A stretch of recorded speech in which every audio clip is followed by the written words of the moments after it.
everyone. A very good morning and welcome again in a GAFA podcast series. As promised, every week we will be coming up with a new speaker with a new insight. I'm really happy to welcome Mr. Arjun Vardaraj today. Arjun is a very young, dynamic finance professional. By qualification, a chartered accountant, MBA from IIM Bangalore. The journey of Arjun is really inspirational and impressive. He has started ArivU Academy in 2015. Today, Arjun is a founder and CEO of ArivU, who trains over 8,000 students for chartered accountancy course and other finance courses like ACCA, CIMA, and similar courses. Arjun is an example of hard work, and he believes in absolute hard work and dedication. Started from scratch, he has achieved a lot, and there's really a long way to go. I'm really honored to have Arjun with us today. Hi, Arjun. Hi, Kamal. Thanks for the introduction. So before we begin, Arjun, we would like to have your introduction, understand how did you started your journey in finance field. Did CA or finance comes to you by chance, or you always dreamt about it?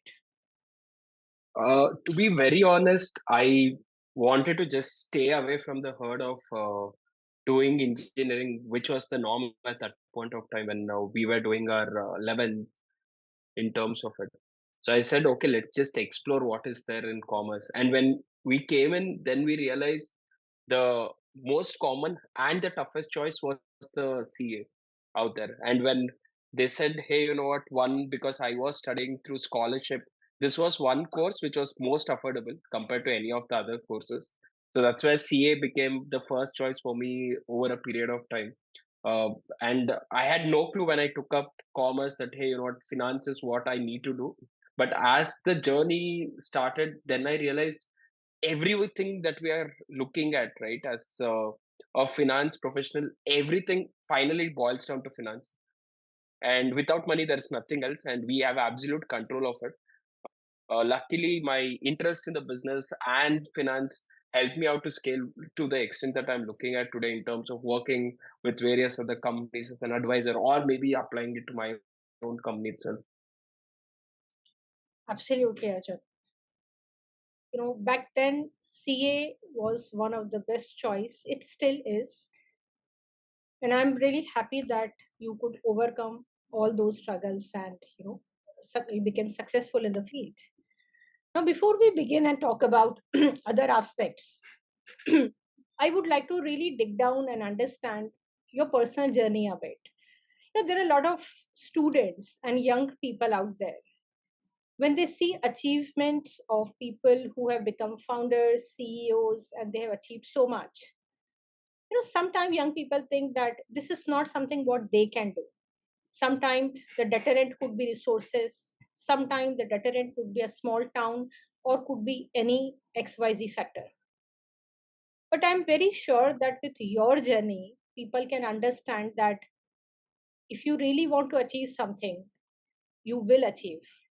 So, would you like to tell us a bit about the struggles you have faced and how you have overcome those struggles? Okay. See, the first part of it, when we look into setting up our own journey, right? Everyone says money is the primary factor that is required. To be very honest, my entire investment into the venture has been just a lakh till now because we come in from a very lower middle class family to start off with. So my dad still works in a juice center. He's 70 years old. For me, I was pretty passionate about getting into education. So I decided that I left a very high paying VC job and said, hey, you know what? Let me start teaching out there without even having a clue what next with regards to it.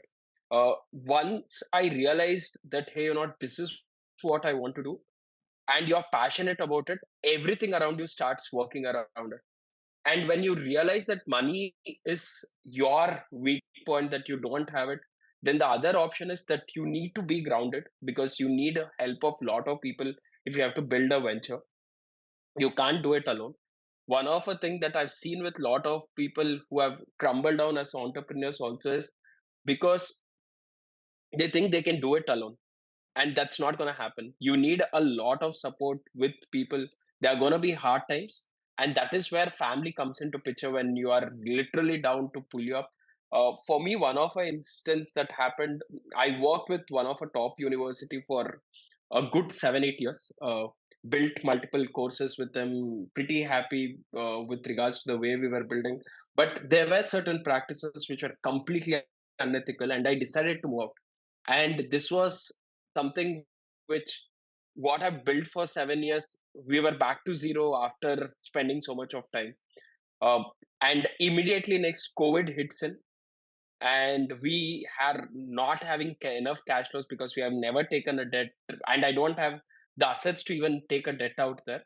But my team stayed back during the pandemic, and from then on, trust me, once the pandemic was over, we ended up growing phenomenally from what we were doing just 500, 600 students at that point of time to 8,000 students today. And this last 3 years, we have constantly been growing at 2x. And we have kept our ethos very simple. We keep our team more happier, and they all feel like family, that hey, you know what, we need to work for RU Pro because we are making a difference in education. We have never faced instances where we have sacked any of them. It's been our 7 years. I think we had only a couple of instances where we have sacked. But if you do not have a team at that point of time, it was so easy for us to give up and start something. Uh, and everyone believes it's the money. Money is more the secondary part of it. If you don't have a right team and the right vision for which you have to build, right? And do not compromise for certain shortcuts. Shortcuts will come in, you'll make money at that point, but it will never give you a long term growth. And these were certain things which I've learned it from my dad, kept it very simple. Even today, my staff has a right to come and tell me when I'm going wrong. And I think that's a culture that we have built it around. They never come in and say, oh, you are the founder, we need to come here, get scared about talking to you. They openly come down, tell, hey, you know what, we don't like what you're doing, or maybe what we like, what you're doing is right now. We appreciate, we support each other, and they also take ownership, and I don't have to come in and do a micromanagement. There are going to be faults, that's okay, but that's where humans come into picture, that you support on that. uh, See, believe in your dream, and everything else will start happening over a period of time. For sure. So, Arjun, you never fail to impress me. You know, the journey of Arjun is absolutely inspirational. And let me tell you, I have met Arjun in one of the professional, conference only.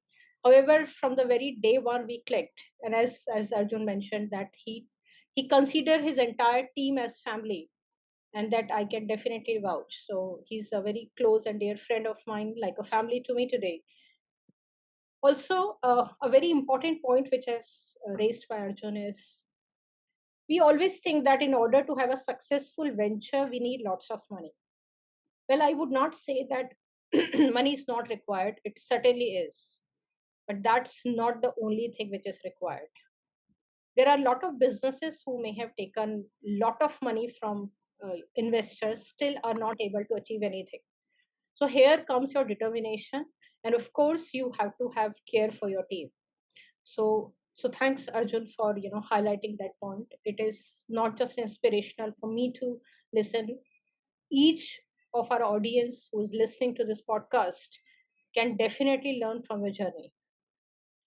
Now, moving on to my next point.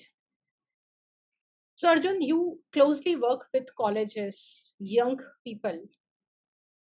In academy, also, you must be dealing with a lot of students who have just started their journey. And since you are also closely connected with industry, what is the gap between employer and employability? Where do you think the students are lacking? See, the first major change that I'm seeing with the current generation students is the attitude.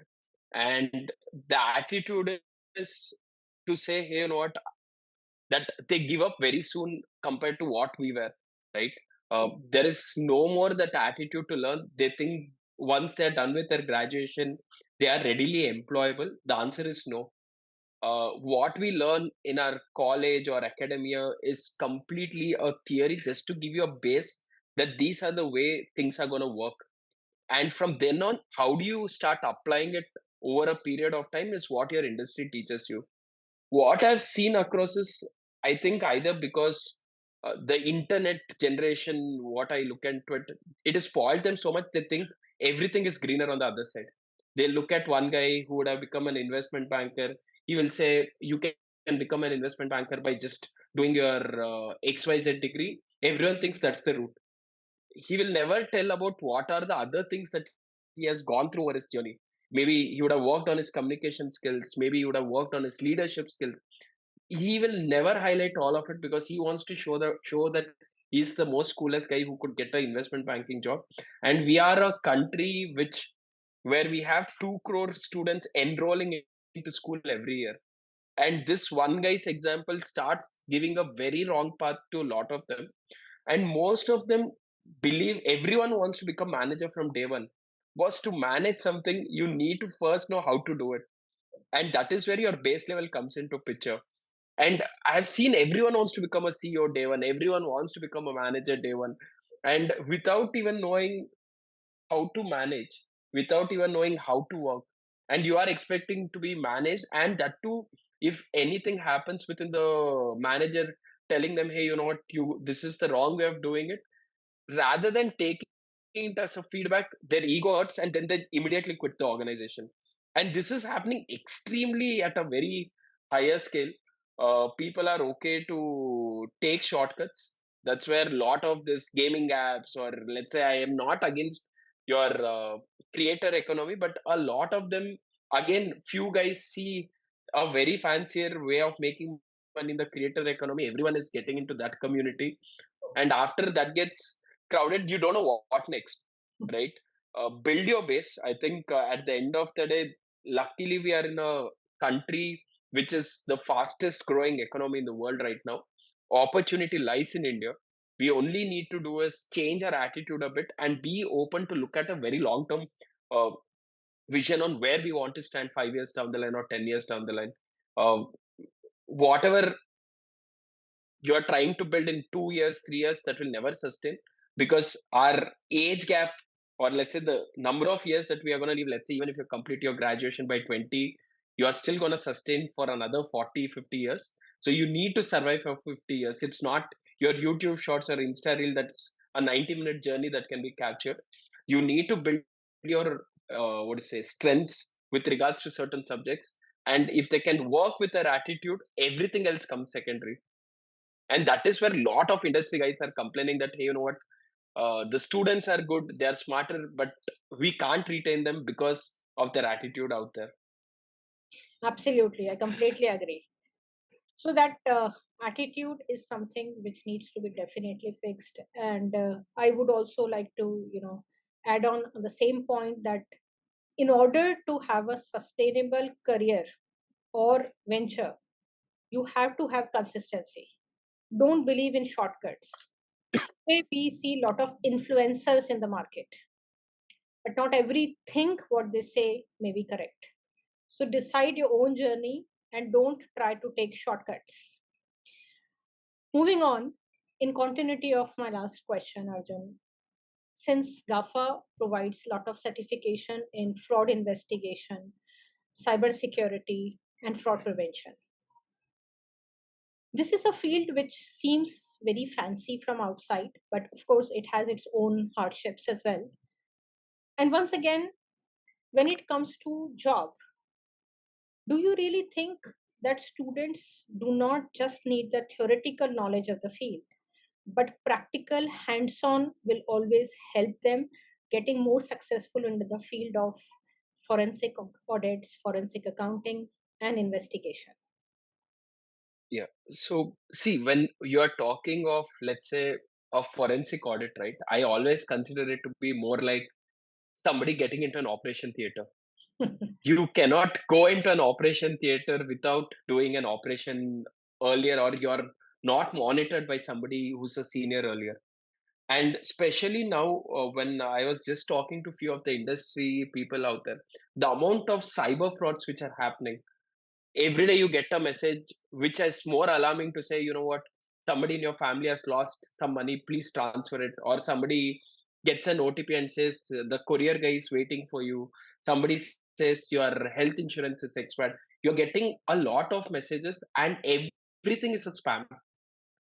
And I had to change my number only because there are, every day when I look into it, I have at least around 100 spam calls on a day, and I'm fed up picking it up. I now start checking in one of the website, is this caller genuine? Or I tell them, drop them a message and say, if it's urgent, drop me a message, I'll call you back. And I've stopped picking calls because of it, right? When we are talking of literacy, I think the next thing that is going to go in is that we need to have a digital literacy. I think that's a need of an hour with a country as big as 130 odd crore population, that we need to create that digital literacy out there. For me, I think GAFA will play a major role out there to create that digital literacy, because everything now is mobile phone. Even if you are kidnapped, if you're, that does not matter, but if your mobile phone is lost, you don't know what else is going to be out there. All right, and that is one. And the second part of it is, if we even educate, there are going to be, let's say, the criminals who are always going to be smarter. You need somebody who can always start to think, have a forethought to say, hey, you know what, can I start preventing certain things before it happens? And for that, your hands-on experience is required. You cannot sit here and visualize without even knowing how the back-end data structure works or an architecture works, right? And that is where, for me, when I look into multiple certifications, and when I look into it, what we are trying to build at GAFA, there's a whole lot of difference, because we are not trying to just say, you know what, I want to become a certifying body. I want to become a body which will create or prevent the frauds happening in the future, and that can only happen through education. And what if we can fill that gap of just not educating but also making them apply, so that tomorrow when they're readily deployable at different fintech companies, or let's say banking structures, where, or even places like, now Aadhaar is a very sensitive data. Now, just by taking an Aadhaar number, your entire history can be revealed out there.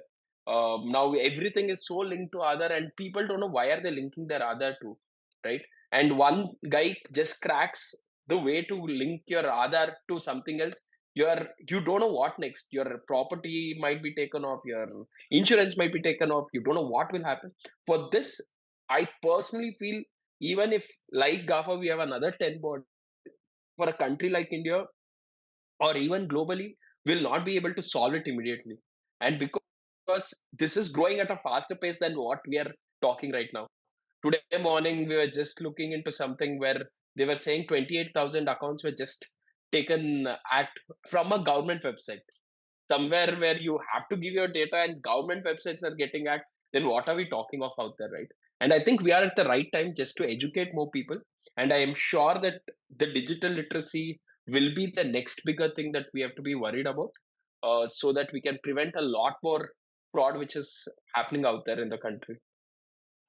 Absolutely, Arjun. Frauds are very, very growing at a very fast pace, and we don't see it going anywhere anytime soon. So it's very important that we take early action on it. With GAFA, we are trying to educate corporates as well as students so that they can join this fight against crime. As Arjun rightly mentioned, it is not going to happen in one day, but at least we have started our journey. Let's see how far we can go in this. And I'm sure with support of all of you, we certainly will be able to combat frauds. Now, since the market dynamics are changing very fast, so Arjun, I would like to understand what role AI will be playing in fraud detection. Do you have any take on the use of artificial intelligence in fraud fighting? See, so before we get into an AI, I want everyone to understand what AI does, right? AI has to be trained. Now we are not talking of AI anymore. We are talking of generative AI. Now, when we talk about a generative AI, that means somebody has to train the model the way we look at things, right? So we need to spend our time to start. See, now, if let's say as individuals, we are not equipping ourselves with regards to it, you need somebody else who can go in and start saying, hey, you know what?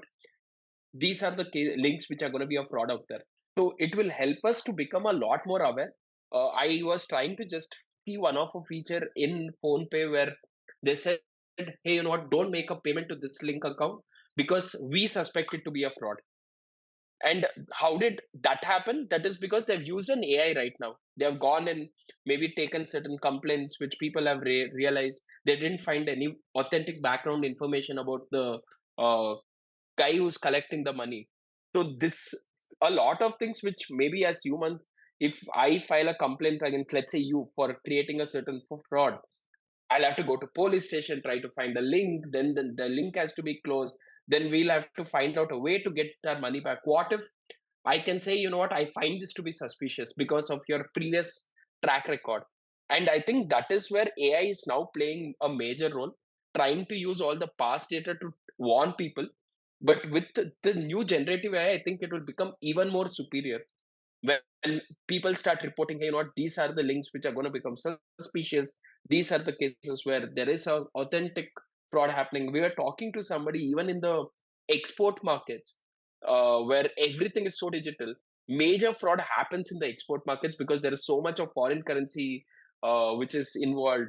And especially, I'm not against any country, but when the Russian systems come into picture for hacking it, as of now, there's no one who can stop them out there, right? And I think this is where AI will start playing a role to start saying, hey, you know what, maybe the links are generated through a VPN network. Maybe you should not make a payment through it. Or maybe to start telling people, hey, you know what, these are the bank accounts where typically most of the fraudsters are using. Maybe try to have another round of verification, which will make it a little more aware for people.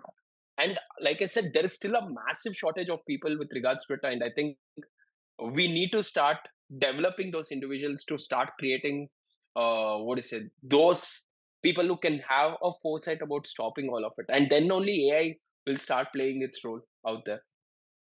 Certainly. So AI is gonna be definitely very useful, though even fraudsters are using AI in committing crime. But if we will use the technology in right way, we can certainly take advantage of machine learning and artificial intelligence in There fight. was one example I wanted, I wish I could have shown a video. Now, with the whole AI thing, let's say the interview that I'm giving it right now, I don't have to be present here. I can actually create my AI avatar to do it. I can train my voice. I can train my expressions. So if this happens tomorrow on a virtual note, you won't be able to believe that, hey, you know what? Is it Arjun giving an interview or Arjun's avatar giving an interview out there? Right? Now, this is one side a little bit better if I look into it. I am a guy who believes on a one-on-one interaction. So I think it will come back to the same old generation where people will start preferring to say, hey, you know what, let's chuck all of this and start meeting people face to face. Let's start doing transactions in a very physical manner. Digital might be convenient, but I think there is no way that we can protect all of it, right? And I think that is where now one side, as much as the AI will get smarter, people will start going to the traditional ways out there. And in between is where the intellect comes in to say, you know what, can I protect it to make the systems better? And that is where I'm looking at from all the young professionals to say, hey, you know what, can I start looking into creating those frauds using AI ML? Absolutely. Deep fake is certainly a very, very big issue. It can sometimes it can be useful, but most of the time when we see the use of artificial intelligence in creating deep fake, it can be very, very risky because you really don't know whom to rely upon. So Arjun, it was such an interesting interaction with you that we really want to continue, but I know you are really pressed on time. However, moving on to my last question, our audience would be really interested in case if you can give one life advice to them, and what would that advice be? Just be true to yourself. I think what if I believe that if we are true to ourselves and knowingly not to hurt anyone, I think unknowingly there are lots of things that happens, but knowingly not to hurt anyone, and people will always try to keep pulling you down, but that happens only when they believe that you are above them. But if you are among them, everyone will want to work together and grow together.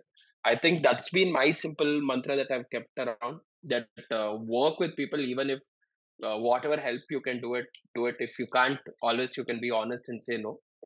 Be grounded, be true to yourself. Everything else is secondary. You can still make money, money is material. You can still get your fame, that's material. But if people are not around you, then there's no point of having everything around what you're talking of the material stuff. So just keep working on it. Every effort that you put in will get back one way or the other. And I've been true to myself. Luckily, it's worked for me. I hope that you guys are true to yourself and you make a lot more difference to the society out there.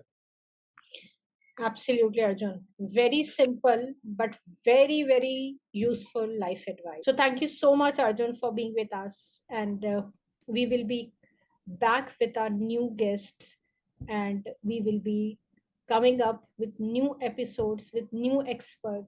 The objective of GAFA podcast series is to invite those experts from industry or from various background to give their insight on various matters.